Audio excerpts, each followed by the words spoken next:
მოგესალმებით მეგობრებო, შეგახსენებთ საკუთარ თავს, მე ვარ ლეილა და გთხოვთ რომ გადავიდეთ ჩემს YouTube არხზე, გამოიწეროთ ის, გაუზიაროთ მეგობრებს და ლაიქოთ და კომენტაროთ და ძალიან საინტერესო იქნება ჩემთვის თუ დაწერთ კომენტარებში წლევანდელ წელს ვინც მოусმინეთ თქვენს პროგნოზს და შარშანდელს ვინც მოусმინეთ, რამდენად დაემთხვა, რამდენად არ დაემთხვა და აი მის შესახებ დააფიქსიროთ თქვენი აზრი. მოკლედ მე და ფიროსმანი აგერ ხედავთ. გისურვებთ წარმატებულ დღეს და დავიწყოთ მას ძვირფასო თევზებო.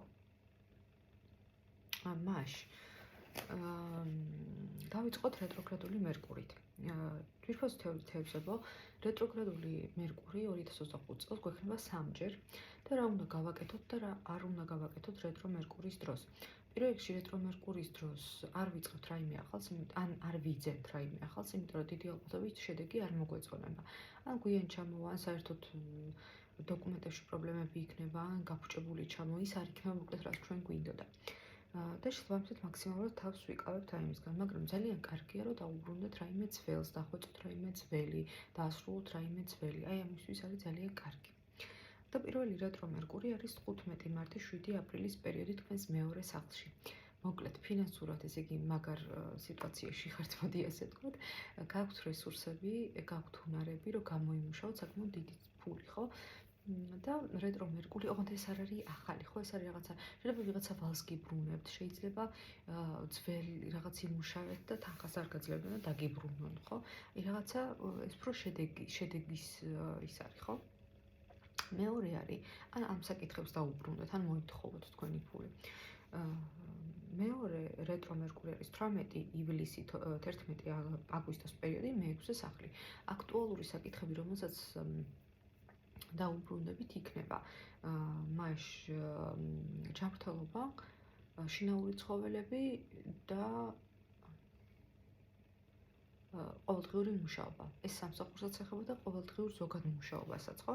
და დაუბრუნდებით აი ამ ძველ საკითხებს, აი ამ სფეროდან ყველას არა, ანუ ერთს რომელიმე ერთს ან მაქსიმუმ ორს.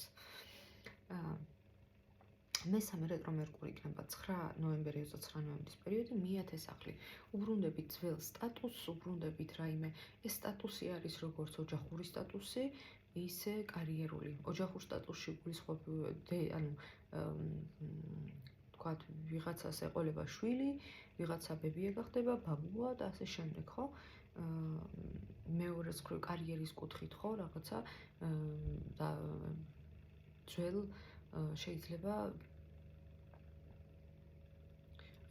პირდებოდნენ, რომ რაღაცა უფრო დიდ სტატუსს მოგანიჭებდნენ სამსახურში და ეს ის პერიოდი, როცა მოგანიჭებენ ამ იმას. ასევე მამასთან ურთიერთობაც, რაღაცა მამასთან დაკავშირებულ ძველ საკითხებსაც შეიძლება დაუბრუნდეთ. შემდეგ არის ვენერა. ეს წელი საინტერესოა იმით, რომ ამ წელს, ანუ 2025-ში, გვექნება ბევრი რეტრო პლანეტები და პლუს ამას ბევრი ნიშანი იცვლის, ბევრი პლანეტა იცვლის ნიშანს. ну საერთოდ ვაკვირდებით ახლა ამ ბოლო პერიოდში, რომ ძალიან დიდი ცვლილებებია და ეს ცვლილებები გაგრძელდება, რა თქმა უნდა და აი სწორედ იმ პერიოდში შემოვედით ჩვენ, რომ სამყარო იცვლება რა. და რეტრო ვენერას დროს რა არ უნდა გავაკეთოთ პირველ რიგში. ესეთი ურჩარებებს არ ვიტარებთ, იმიტომ რომ ვენერა სილამაზეს განაგებს და შედეგი არ მოგვეწონება, ისე არ წავა როგორც წარმოგვედგინა. ამიტომ არ გირჩევთ მაინც ამ პერიოდში, რომ ჩაიტაროთ სილამაზის პროცედურები, ესთეტიური ოპერაციები და ასე შემდეგ. მეორეს მხრივ არ ვოჯახდებით ამ პერიოდში და რატო? ხელს არ ვაწერთ. ამიტომ რომ ეს არის სიყვარულის პლანეტა და იმ ოჯახს დააკლდება ის სიყვარული და ურთიერთპატივისცემა, რაც უნდა გქონდეს რეალურად იმ ოჯახს, ხო, ის ოჯახური იდელია. ამიტომ ამას არ ვაკეთებთ, მაგრამ კარგია თუ მაგალითად ძველი მიჩს დაუბრუნდებით, ან თქვა ძველი სასიყვარულო პარტნიორები გამოიჩენენ თავს და აი ესეთი სიტუაციები იქნება რამოდენად. თქვენს რეტრო ვენერა თქვენს მეორე სახლშია. და ნახეთ რა არის საინტერესო, ფინანსები, ისევ ფინანსები, რესურსები, ფინანსები უბრუნდებით ძველ. ანუ რო გეგონათ, რომ აი ხელი რო ჩაიქნიეთ, რომ აი აღარ დამიბრუნებენ ან არ მომცემენ, დაგიბრუნებენ. თან ფინანსურად, თან ვენერა არის ფინანსების პლანეტაც და მოკლედ ფინანსურად საკმაოდ ესე იგი როგორც ვუყურებ, წარმატებული წელი გელოდებათ. ოღონდ ეს არის გამომუშავებული ფული, ეს არ არის რაღაცა. ანუ ეს რო თქვენი შრომით რო გამოვიმუშავოთ, ეგ მაგ თანხაზეა საუბარი. პირველ სახლში გეყოლებათ ვენერა 4 იანვრიდან 5 თებერვლისში ჩათვლით, მაქსიმალურად ქარიზმატულები ხართ, ძლიერები ხართ, როგორც სულიერად, ისე ფიზიკურად და ხალხს მოსწონხართ და ძალიან კარგად გამოიყენეთ ეს პერიოდი. და მეორეჯერ პირველ სახლში იქნება 28 მარტი, 1 ივლისის პერიოდი, აქაც მაქსიმალურად თვალში წეცემათ ლამაზი, კარგი, ძლიერი, სულიერად, ფიზიკურად და გამოიყენეთ ძალიან კარგი. იღბლიანი ხართ თევზებო, იმიტომ რომ ზოგს მაგალითად, ანუ ახალი როგორც ჩანს ბევრ რაღაცას დაიწყებთ და მიუხედავად რეტროგრადულობისა, თუმცა მაინც ახლა დაწყებას ბევრი რეტროგრადულია და ამიტომ გირჩევთ თუ არა ნაკლებად გირჩევთ ახლის დაწყებას, მაგრამ თუნდაც ძველი საკითხების მოსაგვარებლად ხართ, მაქსიმალურად ძლიერები და უნარიანები და ხელიც გეწყობათ ამაში. რეტრო მარსი იქნება 7 იანვრიდან 24 თებერვლის პერიოდში და ასევე თქვენს მეხუთე სახლში გაჩერდება 29 აპრილამდე. მეხუთე სახლი ხო ჯერთი მარსის დროს, რეტრო მარსის დროს უენერგიოდ გრძნობთ თავს, გვეზარება რაღაცეები, თუმცა კარგია დასასვენებლად, რომ გადაახარისხოთ კიდე რაღაცეები, ამისთვის კარგია და მეხუთე სახლი არის სასიყვარულო ურთიერთობები, საყვარლებთან ურთიერთობა, ბავშვებთან ურთიერთობა, სცენაზე გამოსვლა, შემოქმედება, ხელოვნება, აი ამ საკითხებს უბრუნდებით და ეს პერიოდი ძალიან ჩართულები იქნებით აი ესეთ საკითხებში რა. და ასევე ქონების საკითხებიც აქტუალური იქნება. მათ შორის დედასთან ურთიერთობაც. იუპიტერი შედის მეხუთე სახლში 10 ივნისი 2026 წლის 1 ივლისამდე. მეხუთე სახლი. იუპიტერი ბედნიერების და ანუ იყველი მოაქვს რა იუპიტერს და სადაც შედის, რომელ სახლში შედის, ყველაფერს აფართოვებს და ადიდებს, ასე ვთქვათ. და ნახეთ, ბევრი სასიყვარულო პარტნიორი, ანუ დიდი ალბათობით ვიღაცების საბავშვო ბაღში ან რაღაცა ბავშვების განკუთვნილ რაღაცა ადგილს დაიწყებთ მუშაობას, ხო? ვიღაცა შვილები ეყოლება, ну აი, არ ვიცი, ძალიან ბევრი ბავშვს ნიშნავს ეს. შემოქმედება, ვიღაცა შემოქმედების კუთხით ძალიან შემოქმედი იქნება და კიდე ხელოვნების კუთხითაც და რაღაცა უნარების განვითარება შეეძლება და გამოუვეკიდევაც, ანუ ძალიან და ზოგადად თევზები ძალიან შემოქმედებითი ხალხია ხოლმე და ყველაფერი გამოგივათ ამ კუთხით და იუპიტერი ხელს გიწყობთ, რომ აი ამ ფონზე ყველაფერი გამოგივიდეთ შემოქმედება და ხელოვნების კუთხით. კიდე ვისაც პოპულარულობა გინდოდათ და სცენაზე გამოსვლა, ესეც ფანტასტიკური პერიოდია ამისთვის, მსახიობობა მათ შორის. და იუპიტერი მაქსიმალურად ხელს გიწყობთ, ხო? ვიღაცას ბევრი შვილი ეყოლება, არ ვიცი თქვი თუ არა, მაგრამ ეგრეა.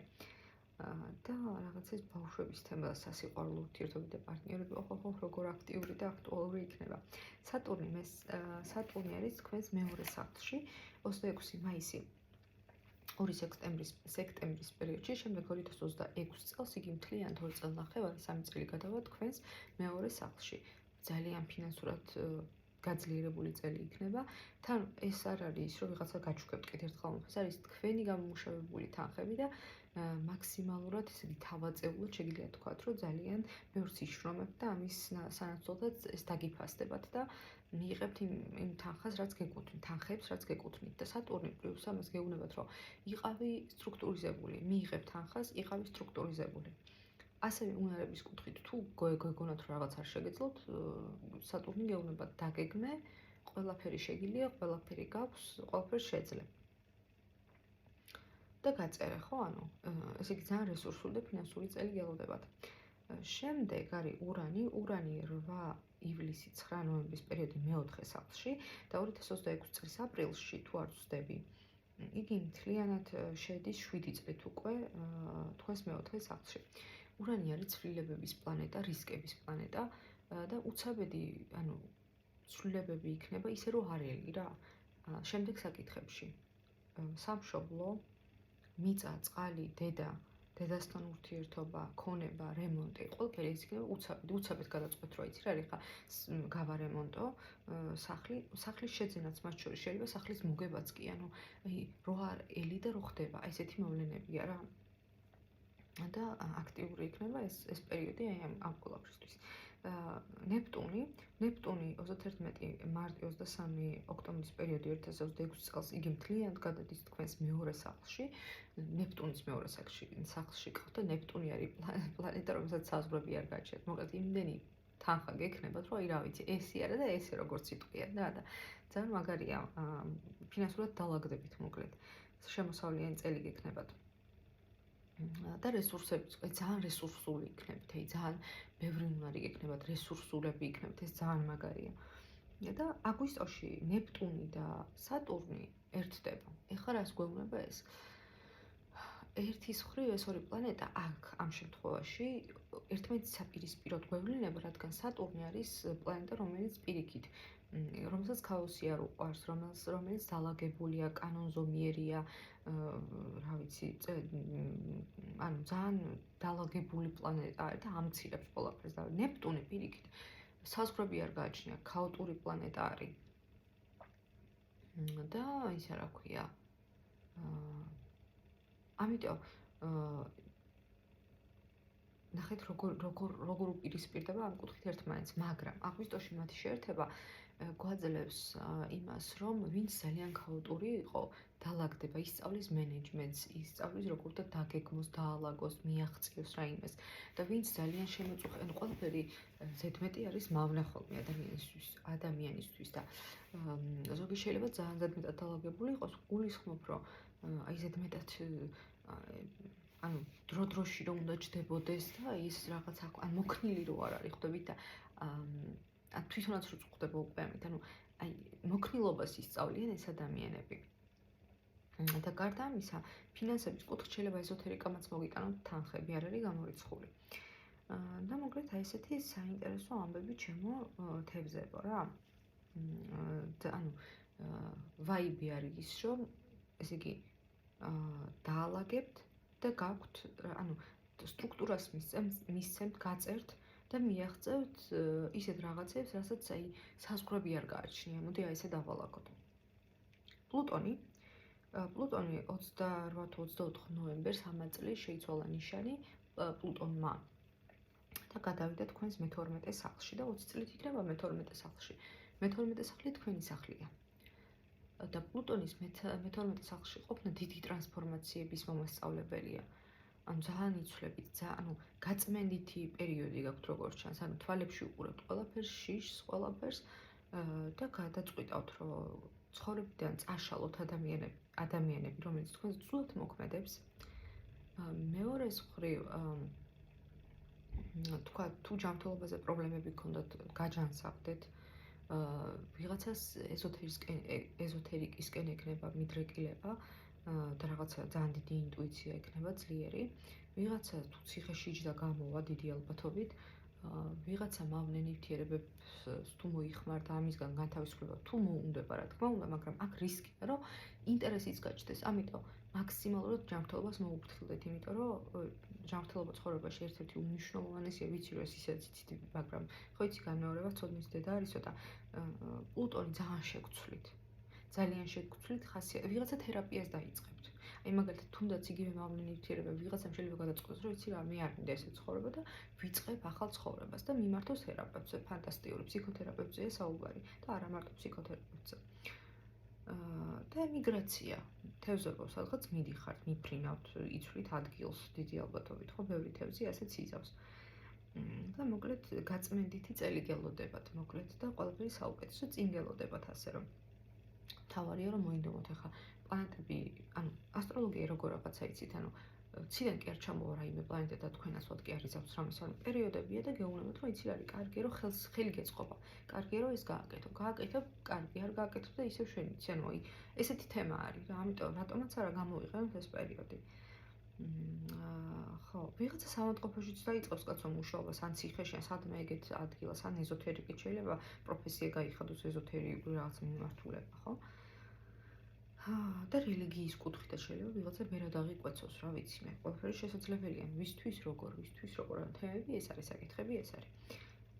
კარმული კვანძები 12 იანვარს იცვლიან ნიშანს, რახუ და კეტუ, რახუ პირველ სახლში და კეტუ მე-7 სახლში და თვე ნახევარი, ანუ 18 თვე გაჩერდება თქვენს პირველს და მე-7 სახლში აქტუალური საკითხები იქნება ვიზუალი, ხასიათობრივი ცვლილებები და ჩვენ როგორ გამოვხატავთ ჩვენ თავს. მეორეს მხრივ, ოჯახი, პარტნიორები, მეტოქეები, მტრები, მეგობრები, გარშემო მყოფი ადამიანებთან ურთიერთობა. აი, წელიწად ნახევარი ტრანსფორმაციის აი ამ მხრივ ძალიან აქტიური იქნება და აქტუალური იქნება ეს საკითხები. და დაბნელებები, ორი მზის დაბნელება, ორი მთვარის დაბნელება, პირველი მთვარის და მზის დაბნელებებზე გვაქვს კულმინაციები. ანუ შედეგები.